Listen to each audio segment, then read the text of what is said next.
Hello दोस्तों, कैसे हो? उम्मीद करता हूँ कि आप लोग अच्छे होंगे।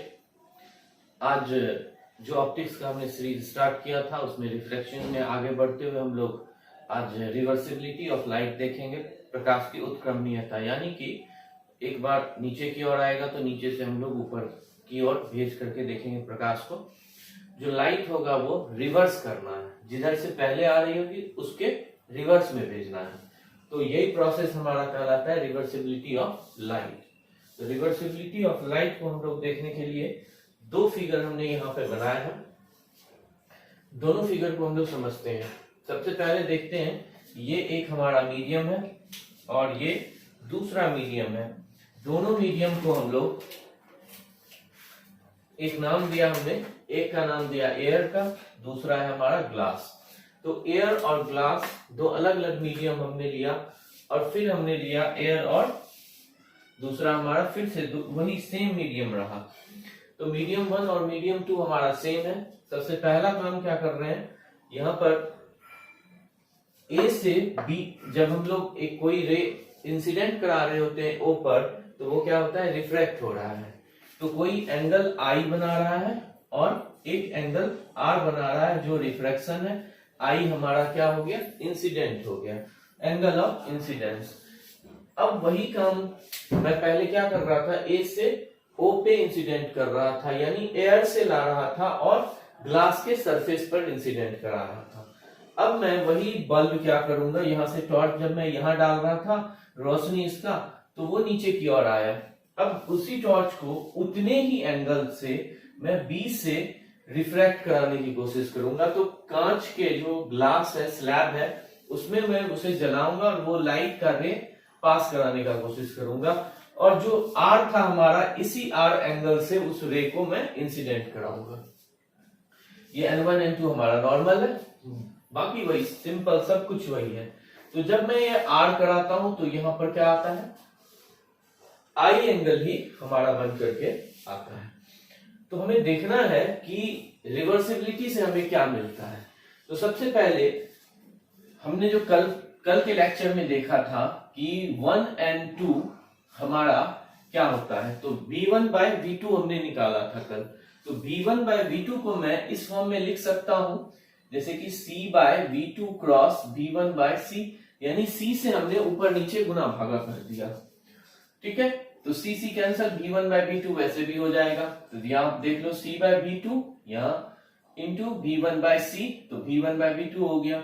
अब C by V2 को मैं क्या लिख सकता हूं, N2। C by V1 को क्या लिख सकता हूं, N1, है कि नहीं। तो 1 N2 इज इक्वल टू क्या हो गया हमारा, V1 by V2 is equal to N2 by N1। यहां से भी ये प्रूफ हो गया।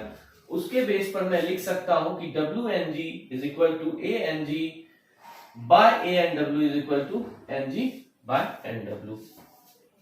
ये तो हमारा छोटा सा हो गया कि इसके लिए इसकी हेल्प लेनी हो सकती है यहां पर, इसी वजह से हमने इसे समझा।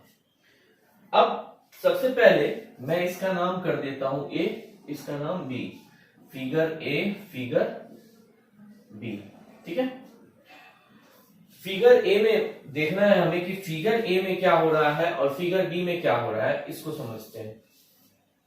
अगर स्नेल्स लॉ मैं इस पे लगाऊं तो क्या बनेगा, मुझे क्या मिलेगा, 1 इसको ले लेता हूं, N2 is equal to sine I बट्टा साइन आर। ठीक है, इसमें अब लूंगा तो मीडियम 2 में पहले में जा रहा हूं, तो यहां आप ANG भी लिख सकते हो, कोई इशू नहीं है। मैं 1 2 लेकर के चल रहा हूं, इसको 1 ले रहा हूं, इसको 2 ले रहा हूं, इसको भी 1, इसको भी 2, सेम वही काम करना है। अब यहाँ क्या हो रहा है, 2 से 1 में जा रहा है, तो किसका किसके रिस्पेक्ट में हमें देखना होगा, 2 का 1 के रिस्पेक्ट में। तो बाय स्नेल्स लॉ क्या हो जाएगा, 2N1 इज इक्वल टू, जिधर से जा रहा है तो इसको मैं लिख लेता हूं साइन आई बार, इसका नाम मैंने दिया, और ऊपर जा रहा है तो क्या हो गया, साइन आर बार। अब जितने एंगल से मैंने इंसिडेंट करा है वहां पर क्या एंगल मिला, तो इसको मैं लिख सकता हूं साइन आई बार को कितना, साइन आर बार, इसको साइन आर। ठीक है, इसको इक्वेशन फर्स्ट मान लेता हूं, इसको इक्वेशन सेकेंड ले लेता हूं, कोई इशू।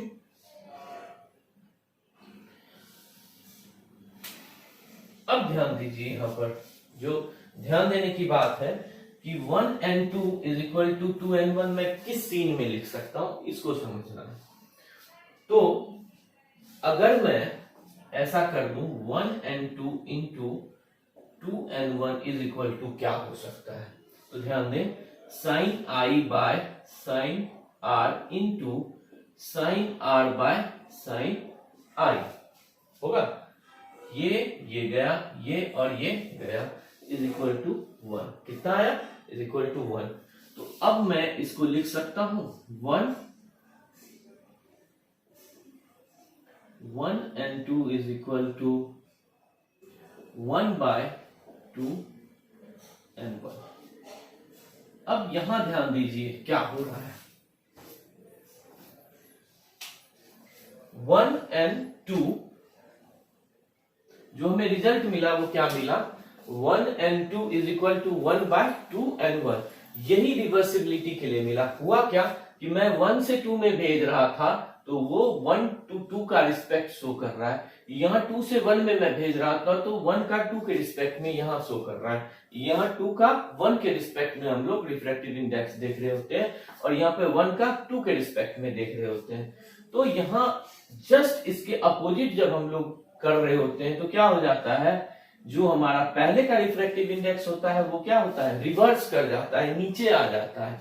तो 1 बाय 2 and 1 हमारा लास्टली फाइनल आंसर यहाँ पर जो है इस दोनों के बेस पर रिवर्सिबिलिटी ऑफ लाइट से हमें कंक्लूजन मिलता है। अब इसी बेस पर अगर मैं इसे ए मानूं, इसे जी मानूं, इसे भी ए जी हमारे पास है ही, तो मैं लिख सकता हूं A N G is equal to 1 bye G N A. ठीक है, इसी तरह ये तो हो गया जब हमारे पास एयर एंड ग्लास था। अब अगर हमारे पास एयर एंड वाटर है तो क्या लिख सकते हैं हम, A N W is equal to 1 by W N A. अगर वाटर एंड ग्लास है क्या लिखा जा सकता है, W N G is equal to 1 bye G N W. तो यही हमारा होता है रिवर्सिबिलिटी ऑफ लाइट का रूल, कि जो हमारे पास रिवर्स में अगर हमारा रे कर दे तो इसका आपको बहुत सारा यूज होने वाला है आगे जब हम लोग न्यूमेरिकल सॉल्व करें, या इसके बेस पर स्टेट बोर्ड जो भी होता है वो बहुत 5 मार्क्स के न्यूमेरिकल्स भी पूछते हैं। तो उसमें इसी तरह का मल्टीप्लिकेशन दे करके हमें लास्टली 1 में लाना पड़ता है। उसका भी न्यूमेरिकल हम लोग अगले लेक्चर में देखेंगे। यहाँ पर बेसिकली समझना क्या था, हम फिर से इस बात को मैं यहाँ दोहरा दे रहा हूं, दो अलग अलग नहीं सेम मीडियम हमने लिया कि एयर और ग्लास, यहाँ भी एयर और ग्लास ही लिया। एक बार रे को मैंने ऊपर से नीचे की ओर लाया, फिर नीचे से ऊपर की ओर। दोनों केस में मैं देखता हूं कि आर और आई, यहाँ पर आई बराबर है, आर और आर बराबर है, नाम मैंने अलग कर दिया। तो 1 and 2, अब इसका मैं रिफ्रैक्टिव इंडेक्स निकालने जाता हूं स्नेल्स के नियम से, तो क्या हो जाता है 1 and 2 is equal to sine I by sine R. यहां पर जाता हूं तो 2 and 1 इज इक्वल टू क्या हो जाएगा, साइन आई बार नीचे से जा रहा है ऊपर की ओर, साइन आर बार साइन आई बार का मान आर, साइन आई आर का मान हमारे पास क्या हो गया साइन आई। तो ये दो हमारे पास जो है इक्वेशन हो गए। इसके बेस पर हमने क्या किया, इन दोनों को मल्टीप्लाई कर दिया।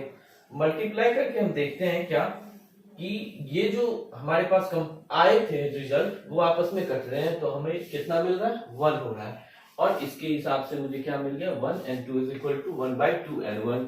और उसी तरह अगर मैं अलग अलग मीडियम को पुट करूं तो अलग अलग मीडियम इस तरह से शो होगा। तो आज का ये जो ऑप्टिक्स का रिवर्सिबिलिटी का था हमारे पास जो टॉपिक वो यहीं पर समाप्त हुआ। अगले दिन हम देखेंगे इसी से संदर्भित हमारा जो न्यूमेरिकल्स होगा उसको। आज के लिए बस इतना ही। अगर आपको ये वीडियो पसंद आया हो तो लाइक शेयर और कमेंट जरूर करें। अगर आप नए हैं हमारे इस चैनल पे तो हमारे सब्सक्राइब करें और साथ ही साथ बेल आइकन को प्रेस करना ना भूलें ताकि YouTube आपको नए अपडेट्स देता रहे।